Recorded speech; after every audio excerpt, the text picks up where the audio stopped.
Баршаңызға сәлем, менің құрметті көрермендерім. Мен сіздермен бүгін шоколадты торлы пирогтың рецептімен бөліскелі отырмын.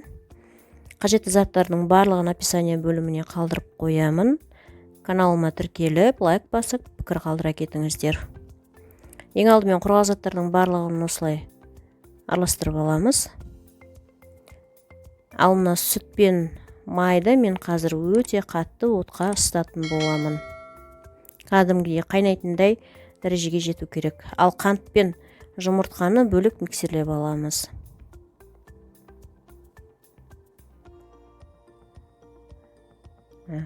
Қатты ысытамыз. Бұл пирогтың негізі екі түрі болады. Осындай шоколадты түрі де болады, және де ақ түрі де болады. Ақ бисквиттен жасалған. Кейінгі видеоларымда тағы да бөлісе жатармын ол рецептпен. Өте керемет сәтті шығатын пирогтардың бірі, өте дәмді болады.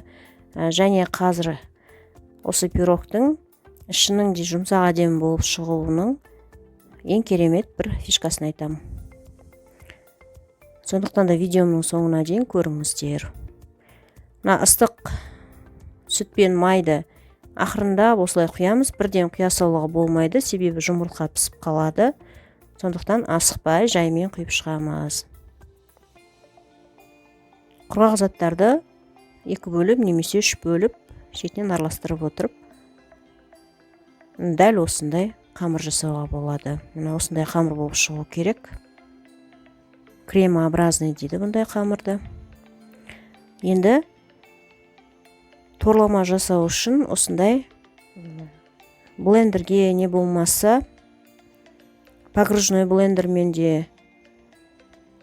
творогымызды, сүзбемізді әдемілеп араластырып аламыз. Вилкамен не болмаса миксермен араластыруға болмайды, себебі ол кезде кішкене болса да түйіршіктері қалып қалады дағыны. Бетіне құятын кезде бізге ыңғайсыз болады. Сол үшін міне дәл осындай крем сияқты масса болу керек. Негізінде сүзбеге сүт орнына жұмыртқа да қолданса болады. Бірақ масса дәл осындай сұйықта болып шығуы керек. Мен бағана айтып жатқаным, миксермен не болмаса шаншқымен езіп жасауға болмайды.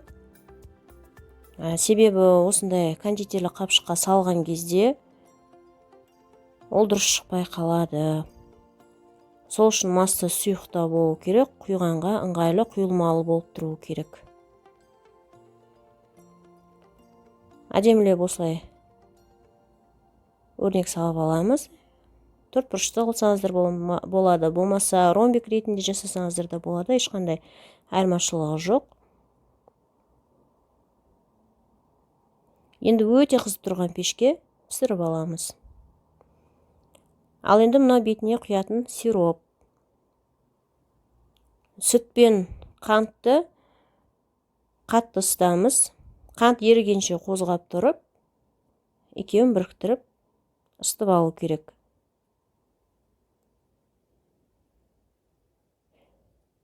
Енді пирогым пісті. Пирог өте ыстық болып тұрған кезде міндетті түрде осындай таяқшаның көмегімен, кез келген таяқшаның көмегімен тескілеп шығамыз бетін. Себебі қазір сироп құйған кезде толықтай арасына сіңуі керек. Сиропты бетіне құймаса, пирог құрғақ болып шығады. Негізгі фишкасы осы пирогтың. Алғаш пісірген кезде құрғақ болып қалған. Содан кейін мен осы пирогқа үнемі бетіне міндетті түрде осылай сүтпен ыстықтай етіп сироп құйып шығатын болдым. Жасап көріңіздер, дәмін көріңіздер.